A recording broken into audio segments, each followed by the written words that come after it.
ఆయన పాత్రుడు గారంటే అందరి పాత్రుడు. ఎప్పుడూ ప్రజల గురించే ఆలోచించే వ్యక్తి.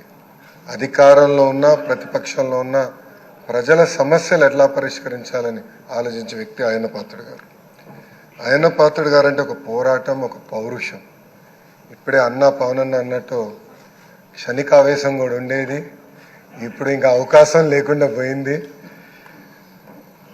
1983లో విశ్వవిఖ్యాత నడసార్వభౌమ స్వర్గీయ నందమూరి తారక రామారావు గారు ఆనాడు తెలుగుదేశం పార్టీని స్థాపించినప్పుడు 25 సంవత్సరాల వయసులో మీరు ఆనాడు పోటీ చేశారు, ఎమ్మెల్యే అయ్యారు. ఆనాడు భారతదేశంలోనే సెకండ్ యంగెస్ట్ ఎమ్మెల్యేగా అయ్యన్న పాత్రుడు గారు నిలబడ్డారు. 25 సంవత్సరాల వయసులో మీరు మంత్రిగా కూడా అయ్యారు. 7 సార్లు శాసనసభ్యుడిగా, ఒకసారి ఎంపీగా కూడా మీరు ఉన్నారు.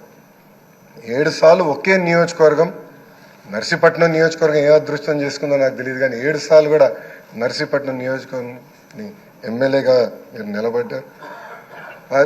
16 సంవత్సరాలు మీరు మంత్రిగా చేశారు. చూస్తే టెక్నికల్ ఎడ్యుకేషన్ కానీ 3 సార్లు R&B, forest, environment, science and technology, Panchayati Raj గ్రామీణాభివృద్ధి శాఖ మంత్రిగా కూడా మీరు చేశారు. ఈ హౌస్లో ఎవరికి పక్కన ఒక అదృష్టం నాకు దక్కింది. మీ తర్వాత పంచాయతీరాజ్ గ్రామీణాభివృద్ధి శాఖ మంత్రి ఏదో అవకాశం నాకు దక్కింది.